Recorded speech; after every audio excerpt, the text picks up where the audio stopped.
Hey everybody. Walgreens killed a 22-year-old man. They're willing to kill you too if it will lead to shareholder profit.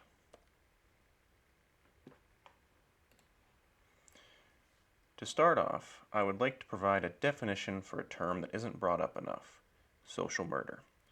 When one individual inflicts bodily injury upon another, such that death results, we call the deed manslaughter. When the assailant knew in advance that the injury would be fatal, we call this deed murder. But when society places hundreds of people in such a position that they inevitably meet a too early and an unnatural death, society knows that these thousands of victims must perish, and yet permits these conditions to remain. Its deed is murder just as surely as the deed of the single individual. Disguised, malicious murder, murder against which none can defend himself, which does not seem what it is, because no man sees the murderer, because the death of the victim seems a natural one, since the offense is more one of omission than of commission. But murder it remains. Social murder, being absent from the vocabulary of your average American, is by design. The ruling class doesn't want everyone to see that the hardships we face are because of conditions set out and decisions made by the most powerful within the country and the world. Now to discuss the case for social murder. Cole Schmidtnicht was a 22-year-old Wisconsin man. Cole required a maintenance inhaler at the age of 13.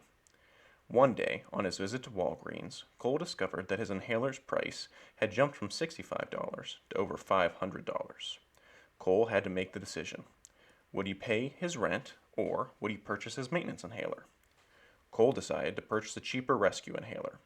5 days later, Cole died in the ER after a severe asthma attack. This is an obvious case of social murder. The cost of his medication is completely controlled by Walgreens through their partnership with United Health, forming the Pharmacy Benefit Manager, or PBM, known as Optum Rx.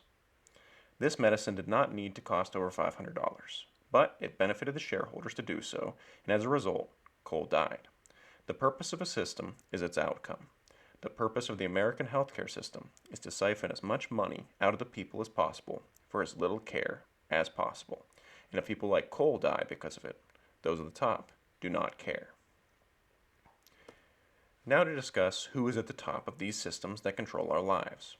OptumRx is the PBM responsible for Cole's death. The current CEO of OptumRx is Dr. Patrick Conway. I was not able to find any information on his salary. OptumRx is owned by Walgreens and United Health. Tim Wentworth, who chose a picture that kind of makes him look like a lizard person for his cover photo, is the CEO of Walgreens Boots Alliance Incorporated, the parent company of Walgreens. Tim has a salary of $1.5 million. United Health's CEO is Andrew Whitty. In the attached picture, he is testifying to Congress, claiming that reports of United Health's claim denials are inaccurate. Andrew Whitty has a salary of $1.5 million and a total compensation of $23.5 million. The original founder of United Health is Richard T. Burke. Dick lobbied the United States government to pass the HMO Act, which provided federal funding to the creation of nonprofit HMOs. Dick used a loophole to have United Health, at the time known as Charter Medical Development Corporation, manage these nonprofit HMOs. Unlike the HMOs, United Health was focused on making a profit. Dick now has an estimated net worth of $904 million. Denying coverage at every opportunity soon might make Dick a billionaire. United Health, Walgreens, and OptumRx colluded to commit the social murder of Cole. They did this in order to maximize the returns their shareholders will see and make men like those shown earlier rich. These corporations and the wealthy elite will continue to siphon as much money as they can out of society, leading to the deaths of people like Cole for as long as they are allowed to. Rest in peace, Cole. Good luck to your family in their search for justice.